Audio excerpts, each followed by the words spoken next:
Добар ден, почитувани гледачи и слушатели. И добре дојдовте во четвртото издание на Мундијалски вести на Слободен печат. Вчера со почеток од 21 часот домаќинот Мексико и Јужна Африка на легендарниот стадион Ацтека ја крена завесата на 23-тиот Мундијал. На надпреварот претходеше вистински спектакл во режија на колумбиската музичка звезда Шакира, која премиерно ја изведе песната Дай Дай, официјалната химна на Мундијал. По енергичниот настап на J Balvin, вниманието на преполниот стадион целосно го привлече Шакира, која отвори изведбата со воведните стихови и своите препознатливи танцови движења.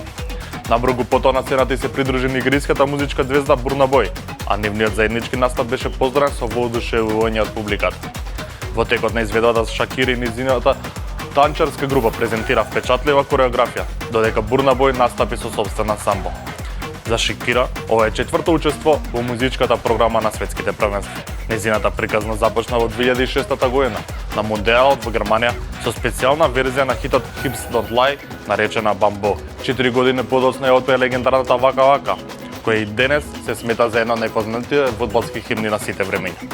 На светското првенство во Бразил во 2014 година настапи со песната Ла Ла Ла, а сега повторно се врати на големата сцена со новата химна Дай Дай, која го означи почетокот на уште едно историско светско првенство.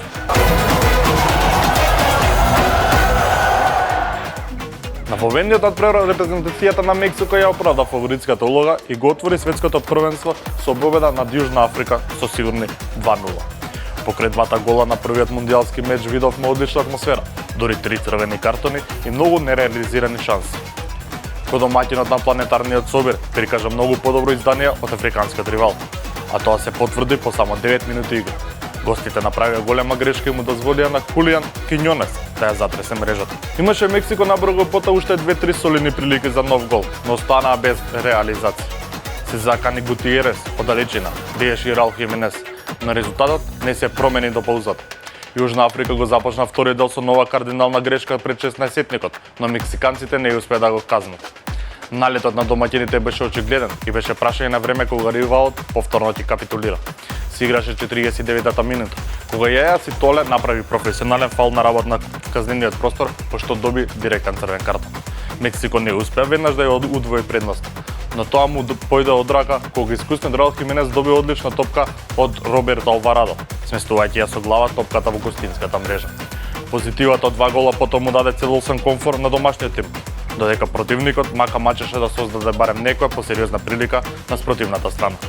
Агонијата на јужноафриканците се комплетираше во 84-та минута, кога и Темба Зване доби црвен картон и го остави тимот со само 9 мина на терен.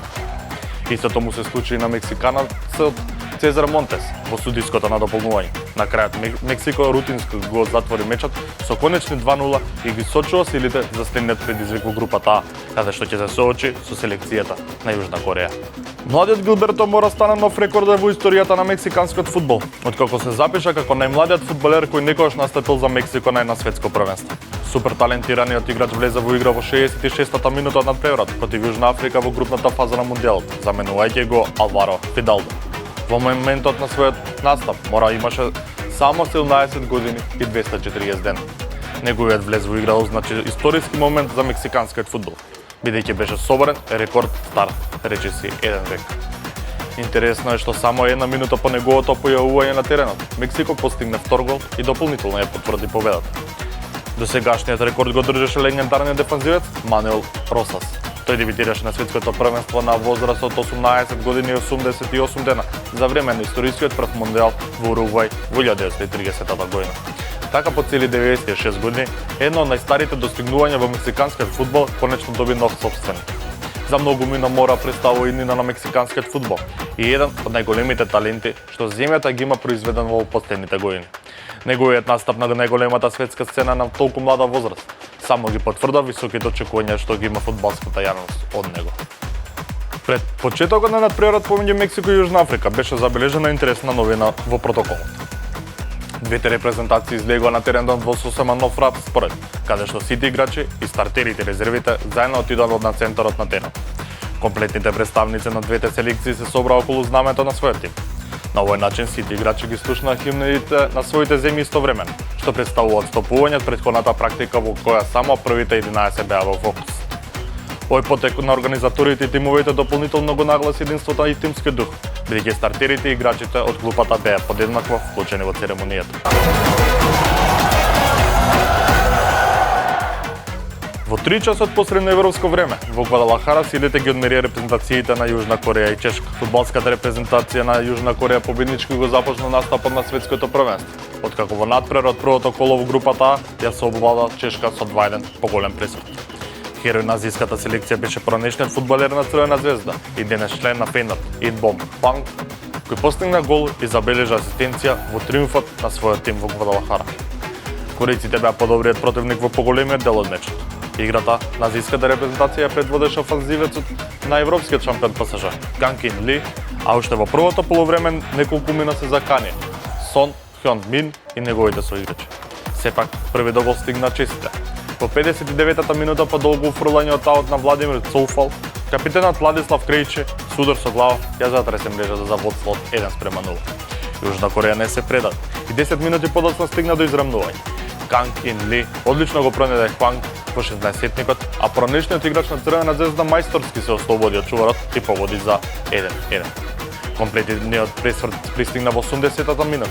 Хванг повторно беше во главна улога, овој пат како асистент, испраќајќи одлична топка пред голот каде резервистот Хеон Гју Ох ја смести во мрежата за 2:1 и големо славие на корејците. Чешка имаше неколку одлични можности да стигне до израмнување во завршницата, но голманот Сенг Гју Ким со неколку фантастични интервенции се очува предноста на својот тим. Со оваа победа Јужна Кореја ги освои првите 3 бода на мундијалот, додека Чешка ќе мора да бара поправен во следното коло. Во втората рунда Јужна Кореја ќе игра против домаќинот Мексико, додека Чешка ќе се соочи со Јужна Африка.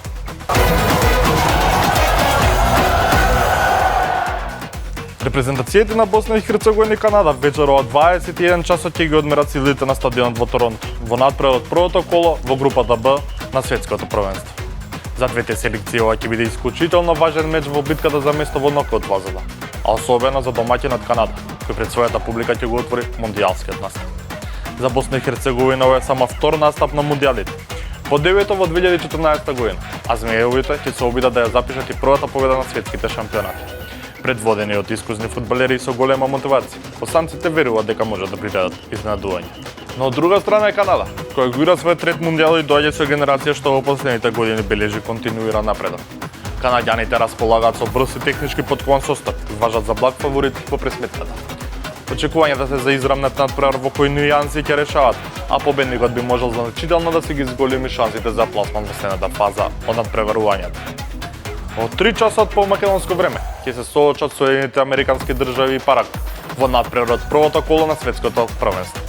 Средбата ќе се одигра на Софи стадиум, а се очекува големата поддршка домашната селекција која ќе се обиде со победа да го отвори мондијалскиот настап. Американците зад себе имаат 12 настапи на светските првенства, а нивен најдобар резултат е третото место освоено на првиот мондијал во 1930 година. Како еден од домаќините на шампионатот, САД имаат големи амбиции и веруваат дека може да стигнат далеку од турнирот предводени од генерација составена од играчи кои настапуваат во насилните европски лиги. Парагвај пак се враќа на светското првенство по подолга пауза и ќе се обиде да го повтори успехот од 2010 година, кога стигна до четвртфиналето. Јужноамериканската селекција традиционално е цврст и незгоден противник, а бодовите од двоведниот надпревар би можеле да бидат клучни во борбата за место во нокаут фазата. Очекувањата се за цврст и неизвестен дуел во кој САД ќе има улогата на благ фаворит, но Парагвај сигурно нема лесно да се откаже од можноста да направи изненадување уште на стартот на мондијалот. Ни следи викенд богат со мондијалски фудбал. На програмата на светското првенство се неколку исклучително интересни надпревари. Во сабота ќе играат Катар и Швајцарија, а вистинско дерби се очекува во пресметката меѓу Бразил и Мароко. Програмата ќе затвори дуелот меѓу Хаити и Шкотска. Во недела пак на теренот ќе излезат Австралија и Турција. Германија ќе се соочи со дебитантот Курасао, Холандија ќе ги одмери силите со Јапонија. Брегот на слоновата коста ќе игра против Еквадор, додека вечерта ќе биде заокружена со надпревар меѓу Шведска и Тунис.